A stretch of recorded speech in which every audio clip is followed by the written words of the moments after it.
Bonjour et bienvenue sur le podcast de Kimamori qui vous propose de découvrir ou redécouvrir les œuvres littéraires d'hier et d'aujourd'hui, leurs auteurs et leurs traducteurs, par le texte et dans l'oralité. Depuis le début de la semaine, nous voguons dans l'œuvre sublime et attachante de l'écrivain guatémaltèque Eduardo Halfon.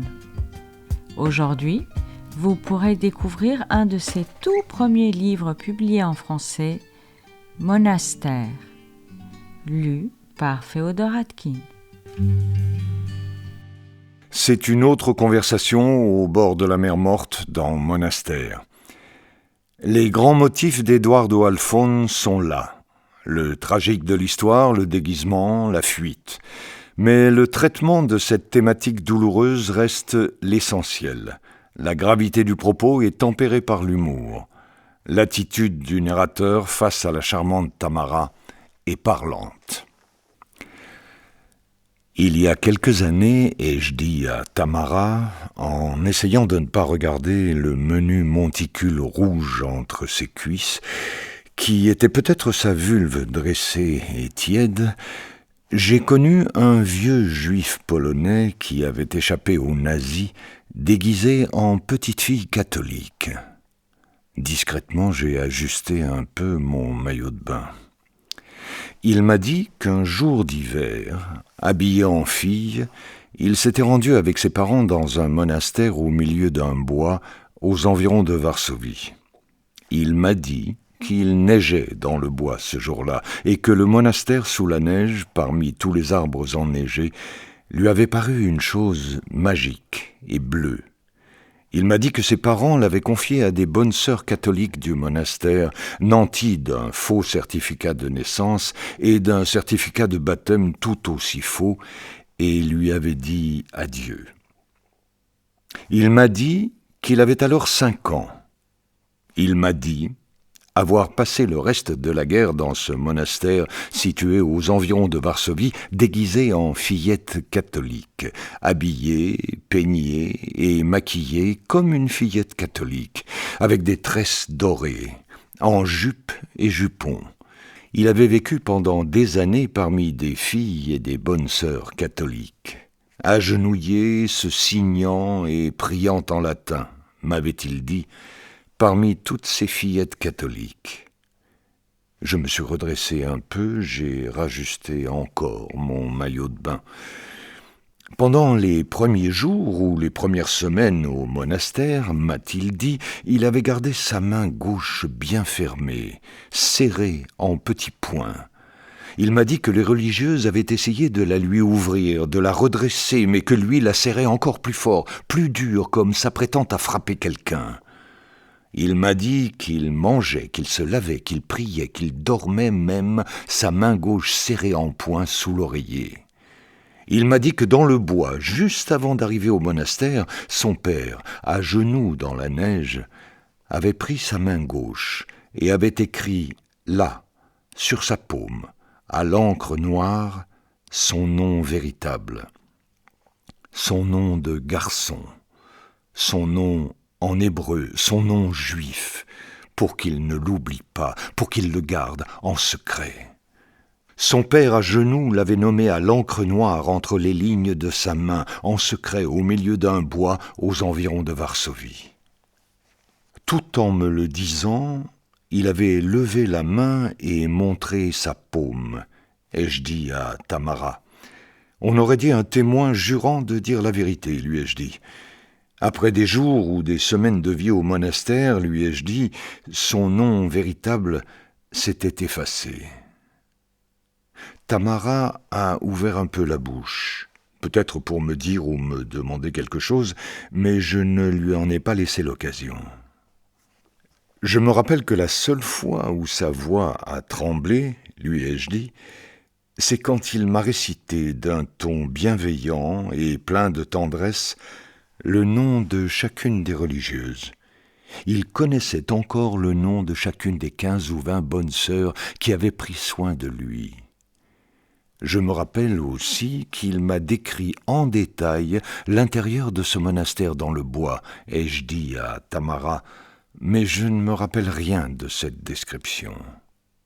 Il a dû me décrire les couloirs sans lumière, les murs anciens, les toits hauts et concaves du monastère. Il a dû me décrire toutes les images religieuses et catholiques du monastère, l'écho permanent dans les couloirs des cantiques en latin. Je ne me rappelle rien. Seulement son regard. Car tout le temps de son récit, il gardait les yeux en l'air. Il regardait en l'air. Un regard énigmatique, pieux, craintif, comme s'il voyait encore ce monastère de l'intérieur, ou comme s'il n'avait jamais quitté ce monastère dans le bois, ai-je dit à Tamara, ce monastère qui s'était refermé sur lui pendant des années et lui avait sauvé la vie. Parce que, à travers son regard, lui ai-je dit, ce regard effarouché et presque enfantin, je pouvais imaginer ce qu'il avait senti en vivant là, enfermé, captif non seulement de ces murs anciens, humides et obscurs, mais aussi d'une autre langue, d'autres prières, d'autres vêtements, et même d'une autre identité. Et j'ai pu aussi imaginer tout le reste.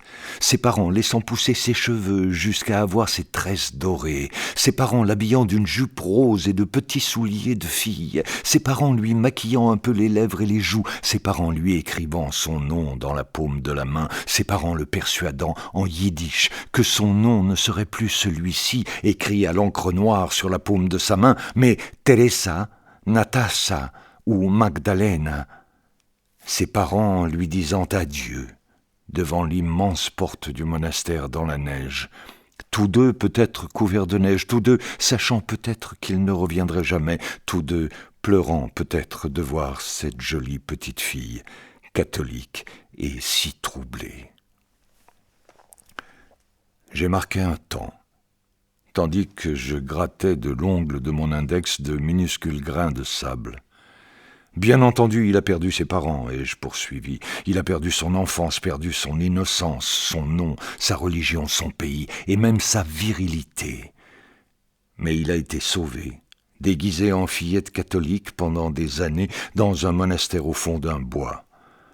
Il a nié son judaïsme et nié sa virilité. Et c'est ce qui l'a sauvé, ai-je dit à Tamara. À moins, lui ai-je dit, qu'on lui ait arraché son judaïsme et sa virilité, et que ce soit ça qui l'ait sauvé.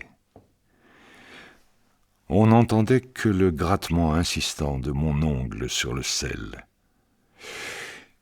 Et ainsi va la vie, n'est-ce pas ? Ai-je dit à Tamara, qui me regardait d'un œil sévère, presque triste. Chacun décide du moyen de sauver sa peau, lui ai-je dit. Peu importe que ce soit une doctrine fondamentaliste, une série de fables et d'allégories, un livre de règles, de normes et d'interdictions, un déguisement de bûcheron polonais, de soldats allemands, de fillettes catholiques ou de juifs orthodoxes, ou un mensonge lâche et rêvé dans un avion. Chacun choisit ce qui a le plus de sens, ce qui fait le moins mal. Tamara me regardait plus triste que jamais. Même si tout ça, ce ne sont que des mensonges, lui ai-je dit. Et que chacun croit à son mensonge, lui ai-je dit. Chacun se raccroche à ce qu'il arrange, lui ai-je dit. Chacun endosse le rôle du déguisement qui lui sied le mieux, lui ai-je dit, mais ça ne sert à rien. En fin de compte, personne n'en sort indemne. Je le lui avais dit comme une sorte de point à la ligne, comme si je savais de quoi je parlais, comme si j'y croyais. Je suis resté silencieux, le regard perdu. Je me sentais vide, vide de mots, vide d'émotions, vide de couleurs, vide de tout ce qui nous remplit ou que nous supposons nous remplir. C'est alors que j'ai perçu une légère douleur à la main gauche. Je ne m'étais pas rendu compte que je gardais le poing fermé depuis un moment, bien serré, pressé avec trop de force. Mais je ne voulais pas encore le desserrer, malgré la douleur. Peut-être pour maintenir ma pose bravache, Peut-être de peur qu'en l'ouvrant, je ne trouve là, écrit entre les lignes de ma main à l'encre noire, mon autre nom, mon nom hébreu, Nissim. 8 jours après ma naissance, selon la tradition juive, et Eduardo n'étant pas un prénom hébraïque, mon père m'a nommé Nissim en hébreu, ou miracle. Mon nom hébreu, Nissim, veut dire miracle. En voyant mon poing serré, j'ai pensé que ce prénom, mon autre nom, mon nom juif, le nom que mon père avait un jour écrit à l'encre noire sur ma petite paume de nouveau-né, s'était lui aussi effacé avec le temps. Tamara a levé la main, elle l'a tendue vers moi distraitement, ou cherchant peut-être mon poing, cherchant une cigarette qui n'y était plus, et l'a laissée tomber sur ma cuisse. Sa main est restée là, tiède, douce, inerte, les doigts en l'air, comme s'il s'agissait d'un objet quelconque ou comme si cette main ne lui appartenait pas, une main étrangère, la main d'un autre, une main fragile, sèche, brûlante et toute mouchetée de sel. Et toi, tu en réchappes ? Je n'ai pas compris sa question. Soudain, sa voix m'a semblé distante, rauque, velouteuse. « Est-ce que tu réchappes dans l'avion aux terroristes arabes ?» J'ai baissé les yeux, cherchant quelque chose. « Tu en réchappes à la fin de ton rêve ?» J'ai cherché son dos, ses épaules, ses taches de rousseur, ses hanches larges, son cul rond et blanc, presque nu et saupoudré d'un fin duvet transparent. Sa main était posée sur ma cuisse. Au loin, les montagnes de Jordanie demeuraient grises et paisibles.